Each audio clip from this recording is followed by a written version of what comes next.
नमस्कार विद्यार्थियों, मैं अरविंद सुलानिया, सहायक आचार्य इतिहास, राजकीय महाविद्यालय श्री गंगानगर, आज आपको सविनय अवज्ञा आंदोलन के बारे में बताऊंगा। मार्च 1930 से महात्मा गांधी के नेतृत्व में राष्ट्रीय आंदोलन ने एक नई दिशा अख्तियार की। इसकी शुरुआत सविनय अवज्ञा आंदोलन और दांडी मार्च से हुई। हम बात करेंगे सर्वप्रथम कि सविनय अवज्ञा आंदोलन प्रारंभ क्यों किया गया। इसके मुख्य राजनीतिक कारणों में 1928 में सर्वदलीय सम्मेलन द्वारा नेहरू रिपोर्ट अस्वीकार किए जाने के समय से घटनाचक्र तेज से चला। नेहरू रिपोर्ट ने कांग्रेस और मुस्लिम लीग दोनों को असंतुष्ट छोड़ दिया।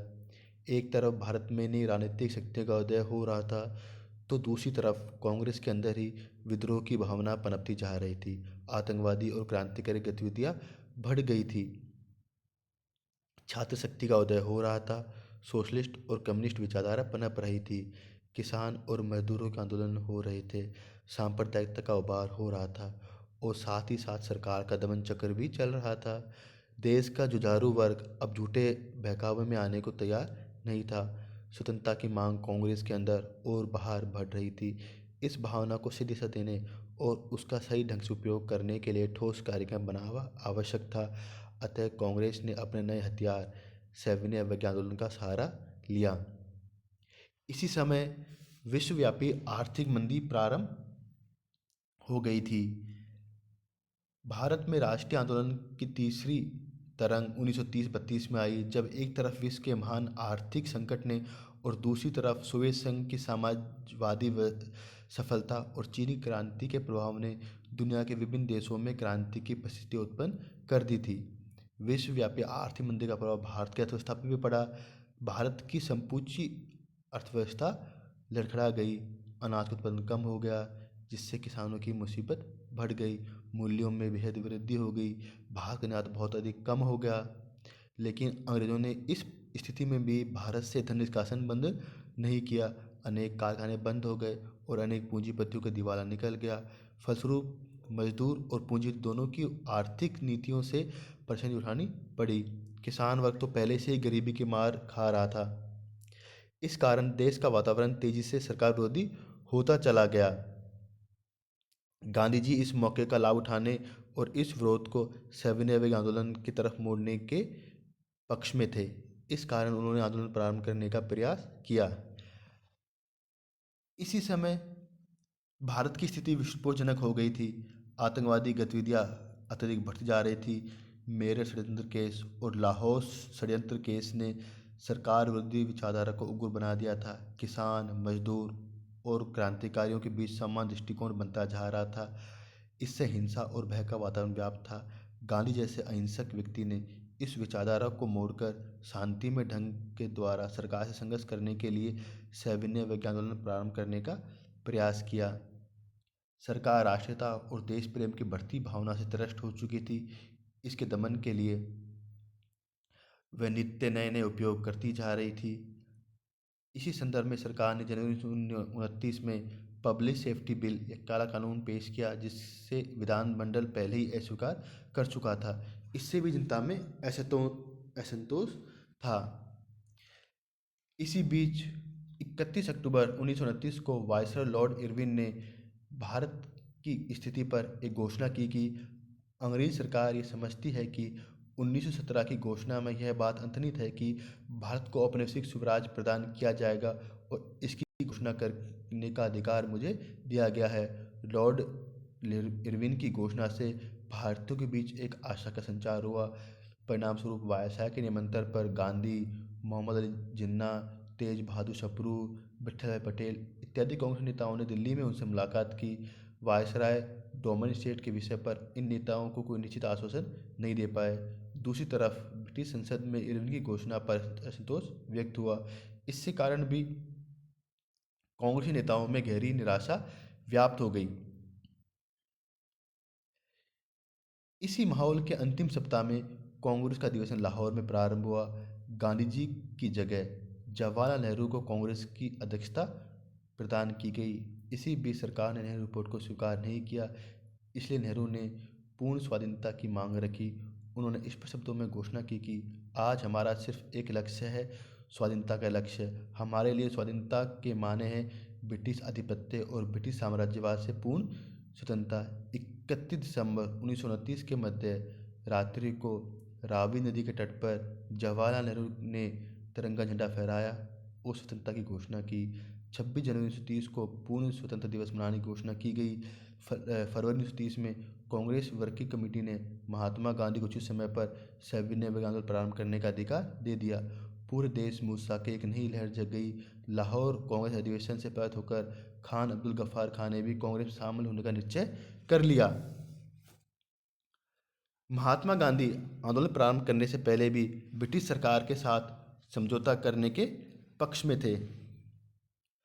इसी उद्देश्य से उन्होंने गवर्नर जनरल लॉर्ड इरविन को 11 मांगे स्वीकार करने का अनुरोध किया, किंतु जब लॉर्ड इरविन ने उन आसान 11 मांगों को स्वीकार करने से मना कर दिया जिसमें स्वतंत्रता प्राप्ति का कोई उल्लेख नहीं था, तब महात्मा गांधी ने सविनय आंदोलन प्रारंभ करने का निश्चय किया।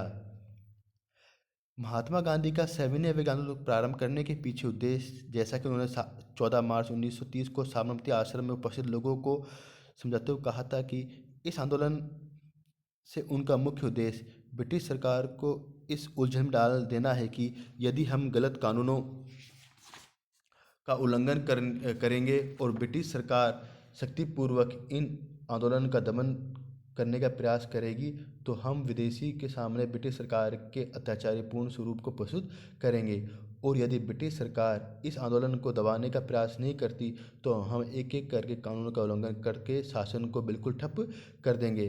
महात्मा गांधी ने इसी उद्देश्य को प्रारंभ करने से 12 मार्च 1930 को साबरमती आश्रम से डांडी समुद्र तट की यात्रा की। उनका उद्देश्य डांडी समुद्र तट पर नमक बनाकर नमक कानून को तोड़कर अपने सविनय आंदोलन को प्रारंभ करना था। महात्मा गांधी ने अपने इस आंदोलन का कार्यक्रम निम्नलिखित बनाया। उन्होंने कहा कि जनता द्वारा जगह जगह पर नमक बनाकर नमक कानून का उल्लंघन किया जाए, सरकारी कर्मचारी द्वारा अपने अपने पदों से त्यागपत्र दिया जाए, महिला द्वारा विदेशी कपड़ों और शराब की दुकानों को बंद करवाने के लिए उनके सामने धरना दिया जाए, विद्यार्थी के द्वारा सरकारी शिक्षण संस्थाओं का बहिष्कार किया जाए, जनता द्वारा सरकार से कोई कर नहीं दिया जाए। गांधी जी के द्वारा नमक कानून तोड़ने से आंदोलन प्रारंभ हो गया। महात्मा गांधी ने 6 अप्रैल 1930 को डांडी समुद्र तट पर नमक कानून तोड़कर अपना यह आंदोलन प्रारंभ किया। यह आंदोलन धीरे धीरे संपूर्ण भारत में फैल गया और असहयोग आंदोलन की तुलना में बहुत अधिक व्यापक हो गया। इस आंदोलन के दौरान असहयोग आंदोलन से भी अधिक 3 गुना लगभग 90,000 लोगों को सरकार के द्वारा गिरफ्तार किया गया। बिहार और बंगाल में पटवारियों, ग्राम सेवक और अनेक सरकारी कर्मचारी द्वारा अपने पदों से त्यागपत्र दे दिया गया। गुजरात में ब्रिटिश भारतीय प्रदेशों में रहने वाले अनेक किसान हिजरत करके बड़ौदा रियासत में चले गए। मध्य प्रांत में अहिंसावादियों द्वारा जंगल वन कानून का बड़ी तादाद में उल्लंघन किया गया। अंत में इस आंदोलन की सफलता को देखते हुए प्रथम गोलमेज सम्मेलन के बाद ब्रिटिश प्रधानमंत्री मैकडॉनल्ड के द्वारा द्वितीय गोलमेज सम्मेलन में कांग्रेस को भागीदारी आवश्यक मानते हुए तथा केंद्रीय व्यवस्थापिका के 40 सदस्यों द्वारा, जिनमें से तेज बहादुर सप्रू, M.R. जैकब प्रमुख थे, गवर्नर जनरल लॉर्ड इरविन के द्वारा महात्मा गांधी से वार्तालाप के लिए आमंत्रित किया गया, जिसके परिणामस्वरूप 5 मार्च 1931 को महात्मा गांधी और लॉर्ड इरविन के बीच समझौता हुआ, जिसे गांधी इरविन समझौता के नाम से जाना जाता है। इस समझौते के फलस्वरूप महात्मा गांधी ने अपने सवैया अवज्ञा आंदोलन को स्थगित करने का निश्चय लिया,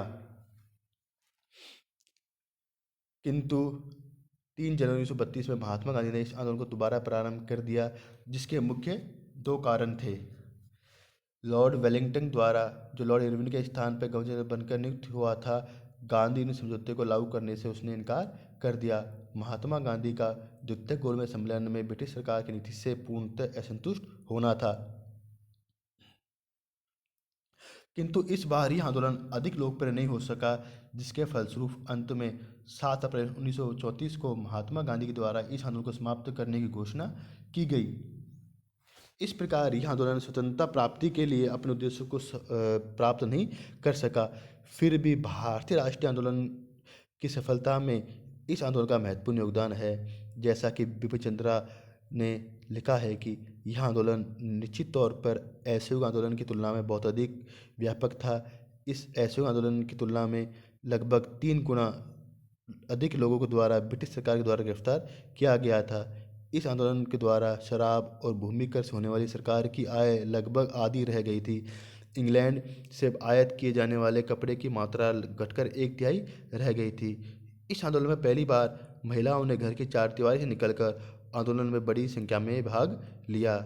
इस आंदोलन से आंदोलनकारियों में यह भावना व विश्वास व्याप्त हो गया कि ब्रिटिश सरकार द्वारा उनके आंदोलन का महत्व को समझकर उनके साथ बराबर का व्यवहार किया गया तथा पहली बार महात्मा गांधी ने गवर्नर जनरल के सामने बराबरी के स्थान पर बैठकर वार्ता में भाग लिया।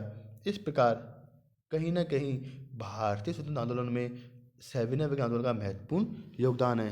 धन्यवाद।